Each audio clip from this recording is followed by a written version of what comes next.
Selamat datang kembali di Berkas Hitam. Salam bagi kalian semua para pencari kebenaran. Hari ini kita kembali lagi ke pusat gravitasi, ke Madinah, untuk melihat apa yang terjadi setelah upaya pembunuhan di lereng Al-Aqabah itu gagal total. Betul, dan suasana di Madinah itu udah nggak sama lagi. Tensi politiknya, udah di titik didih. Dan yang menarik, Nabi Muhammad SAW sepertinya udah nggak lagi pakai bahasa diplomasi yang lembut. Beliau bersiap untuk apa yang bisa kita sebut, sebuah operasi pembersihan besar-besaran terhadap musuh dalam selimut yang sangat terorganisir. Tapi sebelum kita masuk ke api pembakaran itu, ada satu detail krusial yang harus kita bongkar dulu. Oke, mari kita tarik mundur sedikit ke momen tepat sebelum Nabi berangkat ke Tabuk. Di sini ada sebuah manuver yang luar biasa, kan? Betul sekali. Saat itu kelompok oposisi ini datang. Dan mereka datang dengan wajah paling saleh yang bisa mereka tampilkan. Mereka baru saja selesai membangun sebuah bangunan megah. Dan mereka punya satu permintaan ke Nabi. Permintaan yang di atas kertas terdengar sangat mulia. Wahai Rasulullah, kira-kira begitu kata mereka, kami bangun tempat ini untuk kaum yang lemah, yang sakit. Dan juga sebagai tempat berlindung kalau lagi musim dingin atau hujan lebat, gitu kan alasannya? Persis. Jadi mereka minta, kami harap engkau sudi datang dan sholat di sini untuk memberkatinya. Siapa coba yang bisa menolak permintaan yang kelihatan tulus begini? Tunggu dulu, di sini saya agak bingung. Jadi mereka cuma butuh Nabi untuk sholat di sana sekali aja? Betul, cuma sekali? Emang persetujuan simbolis kayak gitu punya kekuatan hukum yang sebesar itu sampai bisa ngasih sebuah bangunan semacam imunitas? Nah, ini pertanyaan kunci. Di zaman kita butuh IMB, surat keputusan, stempel resmi. Ya, birokrasi panjang. Di Madinah waktu itu, otoritas tertinggi ada pada pribadi Nabi. Tindakan beliau itu adalah hukum. Oke, paham. Apa yang mereka kejar itu, dalam istilah politik Islam, disebut takrir. Sebuah legitimasi de facto melalui tindakan. Jadi kalau Nabi sholat di situ, artinya beliau merestui. Dan restu itu jadi hukum. Tepat. Kalau kepala negara sholat di sebuah tempat dan merestuinya sebagai masjid, maka tempat itu otomatis dapat status masjid suci. Dan kalau udah resmi jadi masjid, apa konsekuensinya? Konsekuensinya besar banget. Sebuah masjid dalam yurisdiksi negara Madinah punya kekebalan tertentu. Nggak bisa digeledah sembarangan. Aktivitas di dalamnya nggak bisa diawasi intelijen negara? Sama sekali. Bayangkan, mereka akan punya markas yang kebal hukum, aman, dan bisa berlindung di balik label masjid. Gila, ini sih bukan cuma tempat ibadah. Ini upaya menciptakan safe house berlabel agama. Ini jebakan legitimasi yang sangat-sangat cerdik. Lalu bagaimana Nabi meresponsnya? Beliau kan nggak langsung menolak mentah-mentah ya? Nah, disinilah kejeniusan politik beliau bermain. Beliau nggak bilang, tidak, saya tahu niat kalian busuk. Itu bakal memicu konfrontasi terbuka ya? Padahal negara lagi sibuk persiapan perang besar. Betul. Jadi beliau memberikan penolakan yang sangat halus dan strategis. Beliau bilang, kami sedang sibuk bersiap untuk perjalanan. Insya Allah, kalau kami sudah kembali, kami akan mampir. Sebuah penundaan yang sangat diplomatis. Beliau nggak bilang iya, tapi juga nggak bilang tidak. Beliau menaruh permintaan itu di semacam ruang tunggu. Tepat sekali. Dan dengan menundanya, beliau secara efektif menggagalkan rencana mereka saat itu juga. Jebakan legitimasi itu butuh pengesahan sekarang. Bukan nanti, setelah perang, momentumnya hilang. Betul. Ini langkah pencegahan yang brilian. Beliau membiarkan waktu yang mengungkap kebenaran. Dan ternyata, penundaan itu memberi kesempatan bagi wahyu untuk turun. Oke, jadi penundaan itu ternyata krusial. Dan ini membawa kita ke momen kepulangan dari Tabuk. Di sini permainannya berubah total. Nabi bahkan belum sampai masuk ke kota Madinah. Masih di sebuah tempat bernama Zu'awan. Disinilah turun wahyu yang sangat spesifik. Surat At-Taubah ayat 107. Ayat ini seperti berkas intelijen yang dibuka di depan umum. Semua niat, rencana, dan fungsi rahasia dari bangunan itu dibongkar habis. Bukan lagi dugaan atau analisis intelijen. Ini adalah fakta dari langit yang tidak terbantahkan. Dan di dalam ayat itu ada 4 pilar kejahatan atau 4 dakwaan utama. Benar, yang menjadi dasar kenapa bangunan itu akhirnya disebut Masjid Al-Dirar. Oke, kita bedah satu persatu. Yang pertama, diroran, artinya untuk memberikan kemudaratan. Ini maksudnya apa? Sekedar bikin komunitas tandingan. Lebih dari itu, masjid resmi yang udah ada di dekat sana itu Masjid Quba. masjid pertama dalam sejarah Islam. Oke, jadi diroran di sini artinya secara aktif merusak dan melemahkan pusat komunitas yang udah sah. Tujuannya menarik jamaah, memecah sumber daya, dan akhirnya menciptakan dualisme kepemimpinan. Ini sabotase sosial berarti. Tepat. Lalu yang kedua, kufron, untuk memperkuat kekafiran. Ini bukan cuma soal teologis kan? Betul sekali. Dalam konteks ini, kufron itu menolak otoritas sah yang dipimpin oleh Nabi. Jadi ini udah masuk kategori subversif. Betul. Bangunan itu diniatkan jadi markas pembangkangan. Pusat bagi mereka yang nggak mengakui kepemimpinan politik di Madinah. Wah, makin serius. Yang ketiga ini yang paling sering ditekankan. Tafriqon bainal mu'minin. Memecah belah persatuan orang beriman. Kenapa ini dianggap sangat berbahaya? Karena persatuan itu oksigen bagi negara Madinah yang masih muda dan dikelilingi musuh dari mana-mana. Tanpa persatuan, negara itu akan runtuh dari dalam. Jadi ini bukan cuma beda pendapat, tapi membangun institusi untuk memproduksi perpecahan secara sistematis. Ini ancaman eksistensial, dosa politik paling utama saat itu. Oke, dan pilar keempat, nah ini yang paling bikin merinding. Irsyadan liman haraballaha wa rasulahu.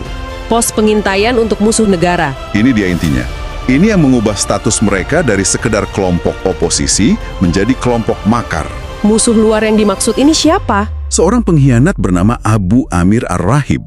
Dia ini orang Madinah yang lari ke Kekaisaran Romawi, musuh besar negara saat itu. Jadi, Masjid Al-Dirar itu disiapkan sebagai markas penyambutan, semacam posko terdepan untuk memfasilitasi invasi Romawi. Persis, ini pengkhianatan tingkat tinggi, bukan lagi tempat ibadah tandingan, tapi markas militer terselubung. Dengan data seakurat dan seberat ini yang datang langsung dari wahyu, maka fase diplomasi dan dialog udah selesai. Nggak ada lagi ruang negosiasi. Dan tindakan Nabi setelah menerima informasi ini sangat cepat dan tegas. Nggak ada komite investigasi, nggak ada rapat-rapat. Nggak ada sama sekali. Wahyu itu adalah hasil investigasi sekaligus vonisnya. Begitu tiba di perbatasan Madinah, bahkan sebelum pulang ke rumah, beliau langsung panggil tim eksekutor. Perintahnya singkat dan jelas. Pergi ke masjid yang didirikan oleh orang-orang zalim itu, hancurkan dan bakarlah. Tim itu langsung bergerak. Operasi Zero Tolerance dimulai. Tapi nggak berhenti di situ. Ada detail kedua yang juga penting, yaitu perintah untuk membakar rumah Suwailim al-Yahudi. Kenapa rumah ini juga jadi target? Nah, ini menunjukkan betapa lengkapnya data intelijen yang dimiliki negara. Kalau Masjid Al-Dirar adalah markas besar politik dan pos mata-mata mereka, maka rumah Suwailim ini adalah markas operasionalnya. tepat. Diidentifikasi sebagai wakra, istilah Arab untuk sarang. Disinilah mereka berkumpul untuk merancang taktik sabotasi yang lebih konkret. Sabotase seperti apa? Secara spesifik, di sanalah mereka merencanakan cara untuk menggembosi semangat kaum muslimin biar nggak ikut perang Tabuk. Menyebarkan disinformasi, menakut-nakuti orang tentang kekuatan Romawi. Benar. Melemahkan mobilisasi militer negara dari dalam. Jadi, Nabi menghancurkan dua infrastruktur utama mereka. Markas politiknya dan pusat operasionalnya. Sebuah pesan hard power yang nggak mungkin disalahartikan. Pesannya jelas, kami tahu siapa kalian, di mana kalian, dan apa yang kalian rencanakan. Semua infrastruktur konspirasi kalian akan kami hanguskan sampai ke akarnya. Nggak ada lagi tempat bersembunyi. Tentu saja. Dan ini membawa kita kembali ke pertanyaan inti. Kita tahu Nabi itu sangat melindungi tempat ibadah agama lain kan? Ada perjanjian yang menjamin keamanan gereja, sinagoge. Betul. Lalu kenapa sebuah bangunan yang menyandang nama masjid justru diperintahkan untuk dibakar rata dengan tanah? Kontrasnya tajam sekali. Ini pertanyaan terpenting dari seluruh pembahasan kita. Dan jawabannya, kuncinya itu bukan pada nama atau bentuk bangunan. Kuncinya ada pada fungsinya. Fungsi mengalahkan bentuk, substansi mengalahkan simbol. Tepat sekali. Bangunan itu boleh dinamai masjid paling suci sekalipun. Tapi kalau fungsinya adalah keempat pilar kejahatan tadi, maka ia kehilangan semua kesuciannya. Namanya jadi nggak relevan lagi. Hakikatnya adalah diror, kemudaratan. Dan dari keempat pilar itu, yang paling ditekankan sebagai pelanggaran tak termaafkan adalah tafriqan, memecah belah persatuan. Itu dianggap seperti menusuk jantung komunitas dari dalam. Kalau kita coba tarik relevansinya ke zaman sekarang. Jika Masjid Al-Dirar dihancurkan karena fungsi utamanya memecah belah, bagaimana kita melihat institusi-institusi modern yang berlabel agama? Itu ekstensi logis dari prinsip ini. Mari kita terapkan kerangka fungsi di atas bentuk itu. Bagaimana dengan tempat-tempat yang mengatasnamakan agama, tapi yang diproduksi setiap hari dari mimbarnya adalah ahli takfir?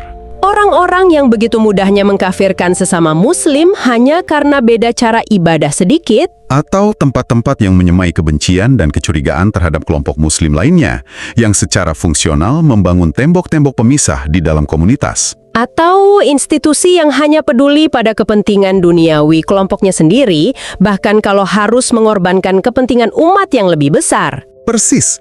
Secara fungsional, mereka mungkin nggak sedang membangun pos pengintaian untuk negara asing, tapi mereka sedang membangun benteng-benteng perpecahan di dalam tubuh umat. Mereka menggunakan jubah agama, gelar suci, untuk melakukan hal yang sama persis dengan pilar ketiga kejahatan Al-Dirar, tafrikan, memecah belah. Jadi pesannya sebenarnya abadi. Sebuah bangunan fisik setinggi apapun menaranya, seindah apapun kaligrafinya, jika dibangun di atas fondasi pengkhianatan, kebencian, dan agenda perpecahan. Maka di mata Tuhan, ia tidak punya nilai kesucian sama sekali. Hakikatnya adalah penyakit yang harus diwaspadai. Sebuah kesimpulan yang sangat kuat. Jadi, operasi pembersihan ini berhasil melumpuhkan infrastruktur fisik lawan. Pesan keras sudah dikirim. Tapi faksi oposisi elit ini kan nggak lenyap begitu saja. Tentu tidak. Kekuatan mereka tidak hanya terletak pada bangunan, tapi pada status, jaringan, dan pengaruh mereka di kalangan elit. Menghancurkan gedung itu relatif mudah. Mencabut pengaruh politik yang sudah mengakar bertahun-tahun itu pertarungan yang sangat-sangat berbeda. Dan sepertinya pertarungan berikutnya sudah menanti di depan mata. Ini jadi jembatan yang pas untuk episode kita berikutnya. Tentang insiden yang terjadi pada misi haji pertama Madinah. Sebuah misi negara yang sangat vital. Yang kepemimpinannya sudah diserahkan kepada Abu Bakar. Tapi tiba-tiba di tengah jalan, mandat itu dicabut dan dialihkan kepada Ali bin Abi Thalib. Sebuah manuver politik yang sangat tidak biasa dan penuh dengan pesan tersirat. Mencabut mandat seorang komandan di tengah misi adalah tindakan drastis yang pasti punya alasan sangat-sangat mendesak. Tepat. Kenapa Nabi mendadak menubah otoritas sepenting ini? Apa ada hubungannya dengan faksi oposisi yang baru saja kehilangan markasnya ini? Dan apa sinyal suksesi kepemimpinan yang mungkin ingin beliau kirimkan kepada seluruh umat sesaat sebelum beliau wafat? Kita akan bedah habis itu di episode selanjutnya. Misi yang dibatalkan tetaplah di berkas hitam. Jangan percaya pada apa yang tampak sebelum kalian melihat datanya.